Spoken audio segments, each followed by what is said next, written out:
So Jehovah's Witnesses have this convention every year. They have a couple of conventions. Anyway, they show new videos every year at the convention, and I stumbled across this one. I just want to see what this is. I believe that this is about being disfellowshipped and not talking to outsiders. Let's see.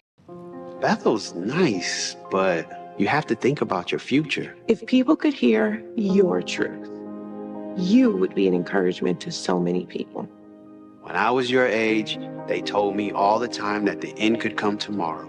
So this guy here in the other videos that they released is being portrayed as an apostate, like a non-Jehovah's Witness who is critical of the organization. And it sounds like he's being portrayed that way again. Told me all the time that the end could come tomorrow. But look at us. We're still here, and we've been able to. Yeah, and this guy is dealing with this problem. Like, oh boy, my friend is an apostate. Should I continue to talk to him? What's wrong? I'm worried about them. They're different. Yeah. I kind of felt that too. You know, whenever I ask him how things going in their congregation, he won't give me a straight answer. Maybe because he doesn't go to the Kingdom Hall anymore? Is that the implication? Really? And he's always shifting the conversation to something negative about the organization. Well, there's a lot to be negative about, to be honest, right? How? What are you gonna do? I don't know. But I sure hope I'm wrong.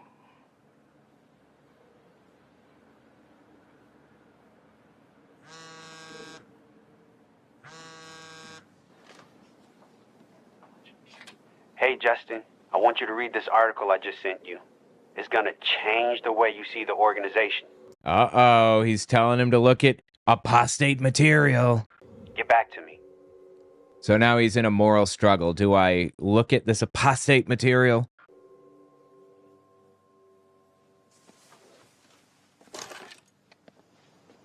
Did you get that message I sent you? Why would you send that to me? Oh, okay. So this is the entire clip. I saw a little bit of this previously. I didn't see the whole thing. Better yet, why are you reading that garbage? It's all lies. Garbage? How do you know if it's garbage if you haven't even read it? Right? That's a totally fair point. Listen, you need to talk with your elders because you need help. And if you don't speak to them, I will. It's acting like it's an intervention, like he needs like rehab or something. You need help? Wow. That's what you feel. I need help. I don't need any help, man. I'm finding the answers to my questions, bro. And I'm keeping an open mind. Open mind? You're ignoring Jehovah's thinking. The truth saved our lives.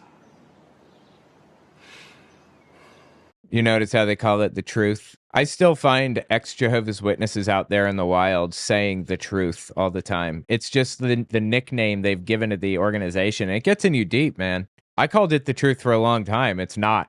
By the way, guys, check out my new shop, owenmorgan.com/shop. I have a bunch of really cool designs on there. Look, man, how long have we known each other? I would never steer you wrong. I'm not out to hurt you. I'm trying to help you. Okay, what, is this some flashback? Some ridiculous flashback to some other video they released? What, is this supposed to be Jesus and Satan or something? And Satan is like getting in Jesus' ear, telling him he'll give him the world if he bows down and does an act of worship? Is that what this is? How long have you known me? Bro, is that the guy that plays Obi-Wan Kenobi in Star Wars? That's who it looks like. How'd they get him in this video? Tell these stones to become loaves of bread. I'm trying to share with you the truth. Throw yourself down. Do you really think I would steer you wrong? I will give you all this authority. I definitely don't need any help from them. Do an act of worship before me. What, is he asking him to do an act of worship before him right now? This dude in red, was he asking his friend to do an act of worship? Really? He was asking him to take a look at this article. You're not even going to look at it? The point is clear. Jehovah's Witnesses do not want their members to even look at or talk to anybody that's critical of this organization in any way, no matter what. Don't even evaluate the arguments or concerns.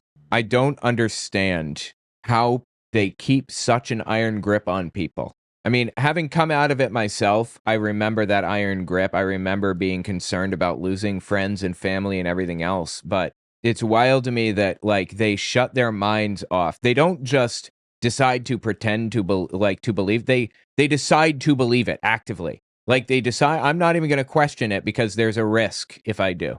Away, Satan. Stop. There's only one truth, and it comes from Jehovah. Wait, Jehovah or Jehovah's organization, quote unquote? You're gonna walk away like that. What are you so afraid of? Man, stop being a coward. Don't be weak. They're just telling you what you need to do. You need to think for yourself. Need to think for yourself, he says.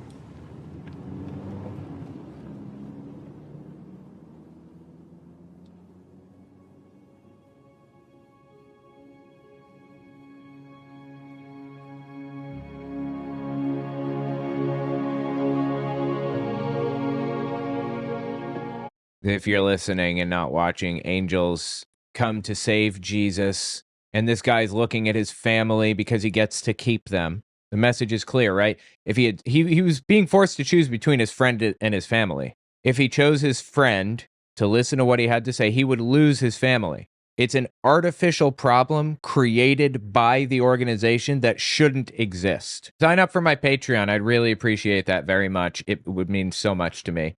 This is like a really precarious moment in history, in U.S. history, and for me personally, so it would mean a lot if you sign up for my Patreon.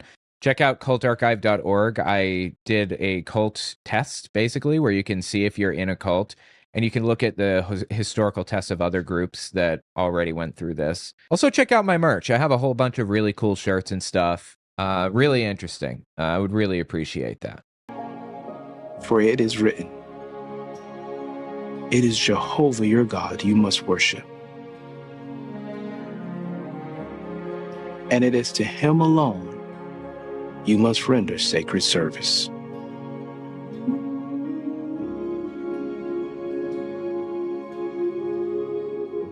You know, I did a video recently on my main channel about Joseph Rutherford, the second president of the Watchtower Society, and his hostile takeover of the organization.